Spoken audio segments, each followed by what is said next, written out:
Je suis à moins de 20 km de Castres, au nord-ouest du parc naturel régional du Haut-Languedoc. Je suis dans le massif du Cidobre, massif granitique aux proportions impressionnantes, 10 km de long, sur 10 km de large, sur 10 km d'épaisseur.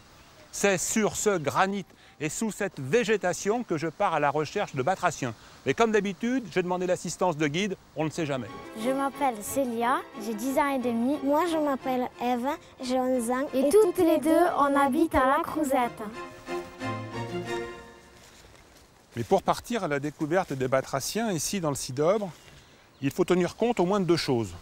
De sa structure géologique, qui est vraiment très particulière, mais également des impacts qui sont liés aux activités humaines qui se sont succédées ici pendant plus de 2 siècles. Alors ce que je vous propose, c'est d'essayer de comprendre comment dans tout cela, les batraciens s'y retrouvent.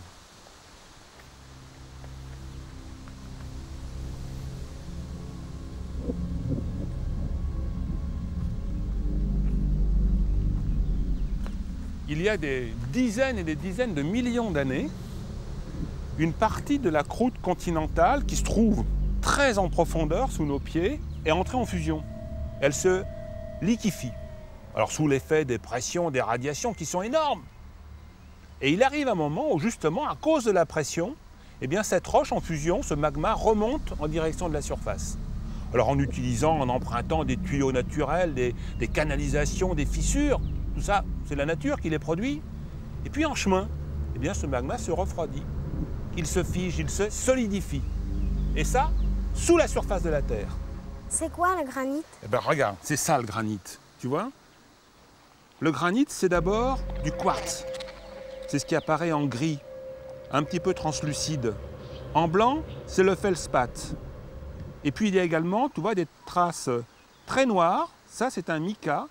Et puis, des traces brillantes, blanches. Ça, c'est un autre mica. Alors, le granit, c'est du quartz, du feldspath et des micas.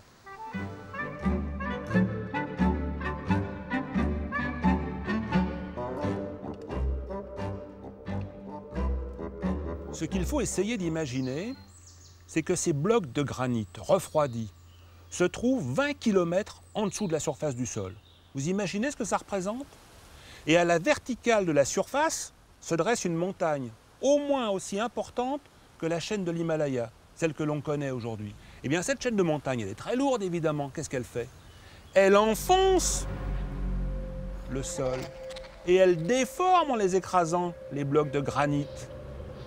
Seulement, voilà, les montagnes ont un ennemi, c'est l'érosion. Et au fil du temps, l'érosion finit par dissoudre la montagne, par la raboter. Elle disparaît quasiment du paysage. Qu'est-ce qui se passe à ce moment-là? La charge est beaucoup moins lourde et le granit se dilate vers le haut. Et en se dilatant, comme le granit n'est pas une roche élastique, il se fissure. Alors voilà ce qui se passe. Les fissures horizontales du granit, telles qu'on peut les voir aujourd'hui en se promenant dans le Cidobre, sont dues à cette déformation. Les fissures verticales, elles, sont dues à la structure même de la roche. Et au fait, tu sais pourquoi ce rocher, ça s'appelle le roc de loi? Parce qu'il a une légende, je vais te la raconter. En fait, c'était un génie qui vivait dans une ferme et il avait plusieurs œufs. Et le génie s'est vraiment préparé. Il l'a pétrifié avec son œuf et voilà. Ce rocher, on l'appelle l'éléphant. L'éléphant du Cidobre. Regardez, on voit bien ici que la fissure qui se développe horizontalement et qui plonge après là-bas est due à la dilatation du granit. Alors que la fissure verticale ici, regardez, est due à la fragilité de sa structure. Qu'est-ce que tu fais là? Mais c'est le fauteuil du diable. Eh Michel, pourquoi les blocs de granit, ils ont des formes rondes?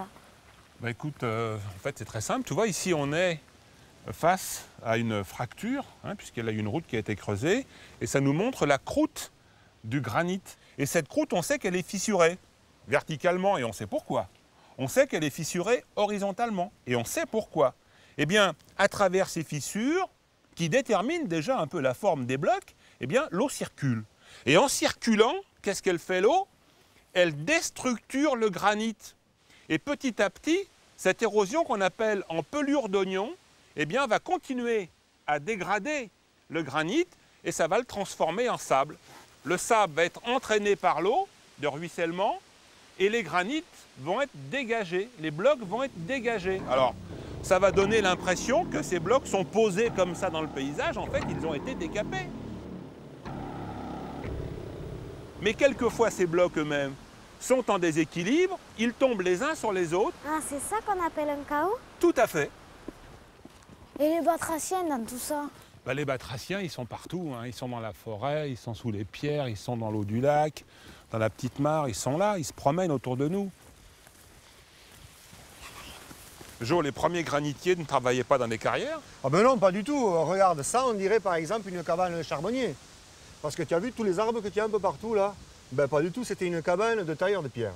Et ils avaient leur carrière juste à côté, c'est-à-dire qu'ils n'avaient pas de moyens de transport, donc il fallait qu'ils prennent leur bloc, hein, juste dans la carrière, comme ça. D'ailleurs, le bloc, pour le prendre, ils avaient un gros bloc, ils allaient dans la nature, ils prenaient leur bloc, ils y mettaient une marque, et cette marque faisait que ce bloc leur appartenait. Là, ils ont taillé, tu vois, avec des coins métalliques, ils ont fait des emboîtures, qu'on en appelle. Ils ont mis des coins métalliques et ils ont frappé dedans. Ils en ont mis de très rapprochés ici, parce que c'était le mauvais sens de clivage.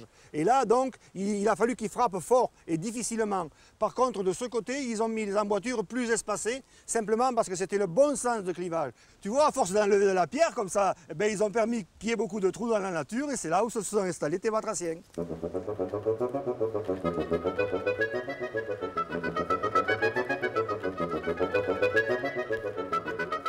Moi, j'ai toujours connu le Sidobre comme il est aujourd'hui, mais mes grands-parents l'ont connu avec des champs. Eh bien oui, parce que cette forêt est toute neuve. Et qu'est-ce qu'elle annonce, cette forêt, en fait? Quand elle s'est mise en place, elle disait quoi? Elle disait que l'agriculture reculait au profit de l'exploitation du granit.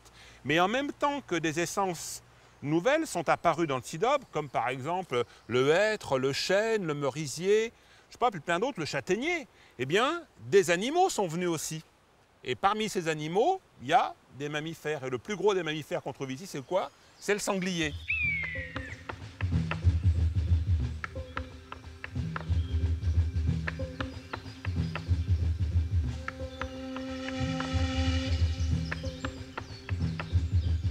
Les sangliers, ce sont des animaux qui mangent quasiment de tout.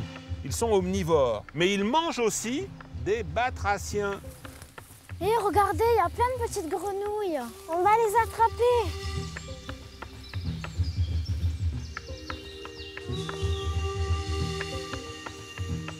Janine! La chasse a été bonne? Ah oui, on a attrapé plein de petites grenouilles. Oh, dis donc, on la sent toute petite, oui. Elles sont même carrément riquiqui, vos grenouilles. Ce sont des grenouilles rousses. Alors elles vivent en dehors de l'eau, hein, puis il n'y a pas d'eau dans la mare. Il suffit d'un peu d'humidité, dans la mousse, comme ça, dans la végétation, et elles tiennent le choc, comme ça, elles passent l'été, comme ça. Mais à la première pluie, hein, eh bien elles ressortent, on les voit qui cavalent comme ça dans la forêt.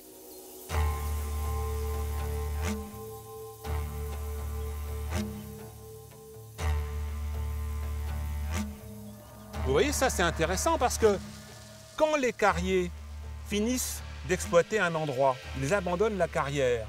Là, il y a deux solutions. Ou ils comblent les trous qu'ils ont fabriqués, qu'ils ont faits pour extraire le granit, ou au contraire, ils laissent la nature reprendre ses droits. Eh bien, dans cette carrière, le carrier a choisi de laisser faire la nature. C'est ce qui fait qu'on a une jolie mare en face de nous. Hein, dans un bel écrin de granit, il y a de la végétation et peut-être que dans cette végétation, il y a des batraciens. On va essayer d'en trouver.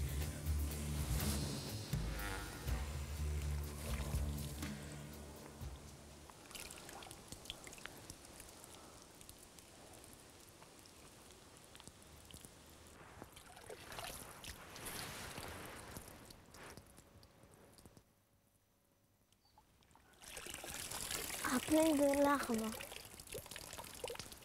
Mais Michel, il n'y a pas de grenouilles ici, il n'y a que des petites bêtes. Oh, il faut que tu reviennes au printemps prochain. Ici, là, il y a foule. C'est incroyable, hein? Et en même temps, tous les mâles réunis de crapauds et de grenouilles se mettent à chanter pour séduire leurs belles. Alors, ils sont des dizaines, voire des centaines, là, d'espèces différentes. Alors, les uns, pour chanter, développent un sac à air sous la tête, les autres, le sac à air se développe sur les côtés, il y en a un de chaque côté, c'est curieux d'ailleurs à voir, c'est étonnant, hein? Et chaque espèce a son chant. Alors ils se font concurrence en chantant. Comment ça arrive à chanter une grenouille, hein? Ah, c'est un petit peu compliqué. Tu as remarqué que les oiseaux, les reptiles et les hommes, hein, les mammifères, pour émettre un son, eh bien, ont la bouche ouverte.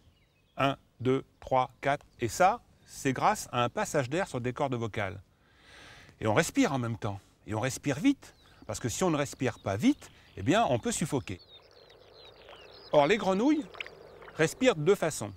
En gonflant leurs poumons, mais c'est une mécanique très très lente, et par la peau qui est poreuse. Alors pour émettre un son, pour chanter, elles pincent le nez, ferment la bouche, et elles peuvent utiliser plusieurs fois l'air contenu dans leurs poumons. Donc le son est émis par l'air qui passe des poumons vers le pharynx et du pharynx vers les poumons. Alors bien sûr, pendant ce temps-là, elles ne respirent pas avec leurs poumons, mais avec leur peau. Et c'est comme ça que les grenouilles chantent. Les crapauds font la même chose. Hé Michel, j'ai attrapé un lézard. Un lézard, ça a la forme du lézard, ça a la couleur du lézard, mais c'est un triton. C'est un triton marbré. Bon alors, qu'est-ce qu'il fait dans l'eau de la mare en cette saison, en plein été? Normalement, lui, on le trouve en ce moment dans le bois, sous la mousse, dans l'humus, dans des souches, mais plus dans l'eau de la mare, c'est fini. Il va dans la mare que pour se reproduire. Alors lui, par contre, je l'ai vu en train de se reproduire. Dans cette mare, c'était au printemps. Il faisait le beau devant sa belle, il se tortillait comme ça tout ce qu'il pouvait dans l'eau. Il était d'ailleurs très séduisant, il faut l'avouer. Mais là, en ce moment, hein, dans la mare, on ne trouve que des larves de tritons.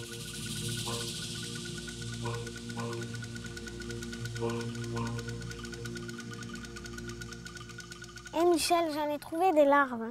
Ah oui, ce sont des larves de tritons. Alors on voit bien que ce sont des larves parce qu'elles ont encore les branchies. C'est avec cet organe qu'elles peuvent respirer dans l'eau. Quand elles ont fait leur métamorphose, elles les perdent, ces branchies. Et quand le triton est en dehors de l'eau, lorsqu'il commence à grandir, quand il y retourne pour se reproduire, eh bien, sa peau est trop fine, elle est trop petite, elle est trop étroite. Il change de vêtements parce qu'entre-temps, il a grandi, tu comprends? Alors pour changer de vêtements, c'est pas compliqué. Sa peau, ce qu'on appelle son exuvie, se déchire, et plutôt que de l'abandonner comme ça en se frottant à la végétation, il la mange, il la dévore. Et c'est une période pendant laquelle les tritons sont très fatigués.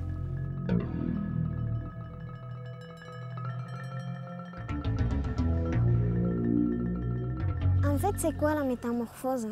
Ah ouais, c'est quoi la métamorphose? La métamorphose, c'est une transformation de l'organisme. Chez les batraciens, par exemple, c'est le passage de la vie aquatique à la vie terrestre. À ce moment-là, il se passe des choses extraordinaires. Les branchies disparaissent au profit des poumons. Même le système digestif est transformé profondément. Et puis ce qui est très visuel également, c'est la transformation du système locomoteur. Chez les têtards de grenouilles, chez les têtards, eh bien la queue disparaît. Et pourtant cette queue, elle leur était utile pour se déplacer dans l'eau, c'était un propulseur. Mais des pattes apparaissent. Alors ils peuvent à ce moment-là se déplacer sur la terre ferme. Mais les petites grenouilles, lorsqu'elles ont leurs pattes, et quand la queue a totalement disparu, pour autant ne sont pas adultes. Elles devront encore patienter quelques semaines, voire quelquefois plusieurs mois avant de devenir adultes. Et ce qui déclenche la vie adulte, en quelque sorte, c'est leur capacité de se reproduire. Qu'est-ce que vous observez? Des bêtes qu'on a pêchées. Eh oui. Vous les connaissez, ces bêtes? Non. Alors ça, c'est un dithyque bordé. C'est un véritable monstre dans la mare, ça. La larve est une ogresse. Elle mange tout ce qui passe à portée de ses mandibules. Mais l'adulte aussi dévore tout ce qui bouge.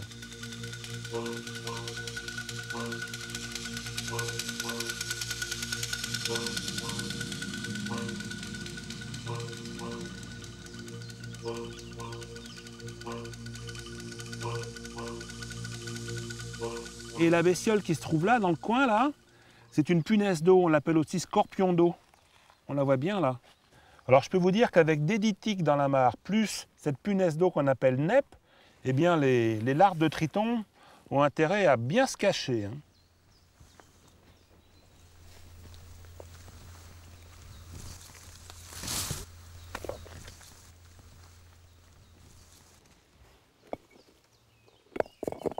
Michel, pourquoi depuis après tu fais que retourner des pierres? Je chasse des batraciens et j'en ai trouvé. Regardez, ils ne sont pas très gros, mais ils sont vraiment très intéressants. Ils sont petits, hein. Ils sont mimi, hein, Ah oui. mais ils sont très intéressants. Ce sont des discoglosses, on les appelle crapauds accoucheurs. Alors tout simplement parce que les adultes, au moment de la reproduction, ont un drôle de comportement. D'abord, ils se reproduisent sur la terre ferme, donc en dehors de l'eau.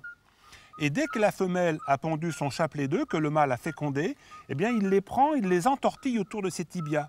Et il se balade avec un chapelet d'œufs autour de lui. Et ça peut durer comme ça de 3 à 7 semaines. Alors dans la journée, il se cache à l'ombre des pierres, dans l'humidité, et dès que la nuit arrive, il sort de sa cachette pour se nourrir, mais il va aussi tremper les œufs dans l'eau de la mare pour les humecter, pour les humidifier. Et puis au bout d'un moment, à l'intérieur des œufs, eh bien, les embryons se sont développés, ça a donné des larves, et quand elles mesurent environ 15 mm, à ce moment-là, précisément, quand il les amène dans l'eau pour mouiller les œufs, les larves sortent des œufs.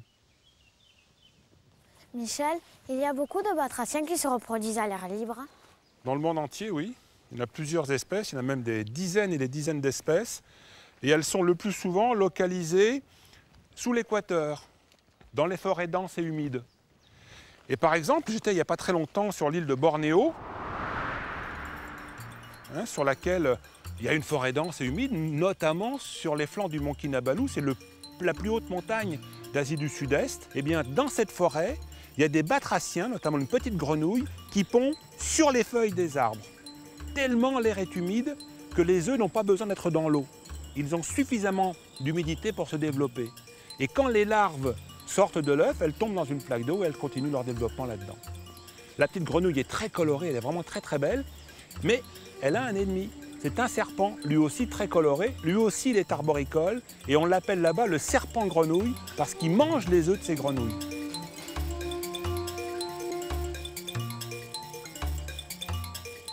Les batraciens habitent vraiment tous les milieux, et en particulier en Amazonie.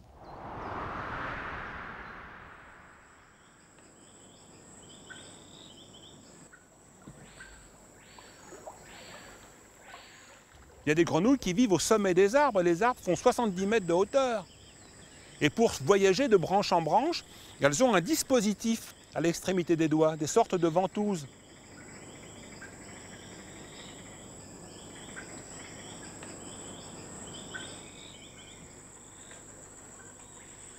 Il y en a même une qu'on appelle grenouille momie. Quand elle est posée sur une feuille, elle disparaît, parce qu'elle est de la couleur de la feuille. Et même, quelquefois, elle a la forme de la feuille. Et curieusement, cette grenouille, quand on l'approche, plutôt que de sauter, de s'échapper, elle tombe dans les pommes. Alors elle se raidit, on peut la prendre comme ça, délicatement, entre les doigts et la poser dans la main.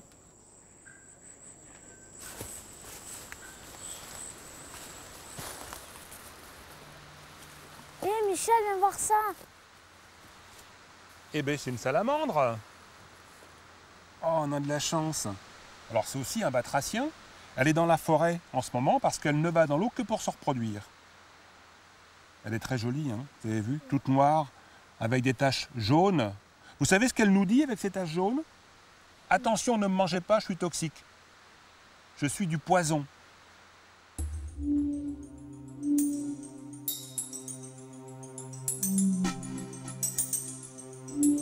Parmi les batraciens, il y a une drôle de bestiole, on l'appelle le proté. Alors c'est de la famille des tritons et des salamandres, hein, ça appartient aux urodèles.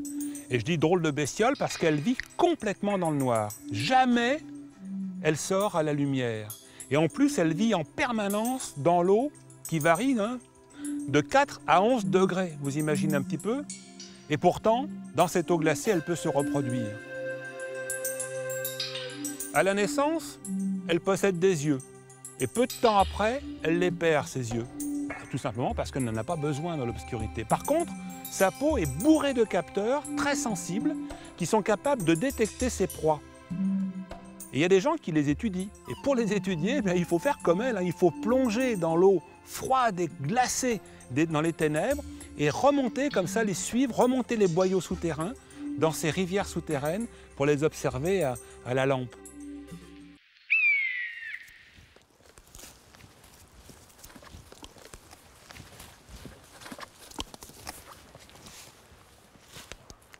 avez vu comme il est beau dans sa petite loge, là, il est tapi. Pourquoi vous vous écartez? C'est gentil un crapaud. Mais c'est pas beau. C'est pas beau? Le nombre de princes charmants qui sont nés grâce à des crapauds, il y en a plein la littérature, plein nos histoires, plein nos contes. C'est une femelle. C'est la femelle du crapaud buffo. C'est le crapaud commun de chez nous. Ah, vous l'avez entendu? Regardez ses yeux. À part les yeux de chèvre, il n'y a pas de plus beaux yeux que ceux du crapaud. Approchez-vous pour les voir. Alors c'est un animal qui vit dans l'eau au moment de la reproduction. C'est-à-dire que le mâle, qui est beaucoup plus petit que la femelle, s'installe sur le dos de la femelle et il se cramponne à elle. Et c'est comme ça qu'il féconde les œufs. Et les œufs sont libérés par la femelle dans l'eau. Et tous ces œufs, eh bien, sont dans un ensemble de chapelets. Il peut y avoir jusqu'à 5000 œufs pondus par une seule femelle de crapaud buffo. C'est énorme quand même. Approchez-vous, n'ayez pas peur, il ne va pas vous sauter dessus. En plus, je le tiens. Et observez sa peau. Elle est rugueuse. Toutes ces petites bosses là sont en fait des glandes qui fabriquent du venin. Et la plus grosse de ces glandes se trouve derrière la tête, ici. On l'appelle la glande parotide.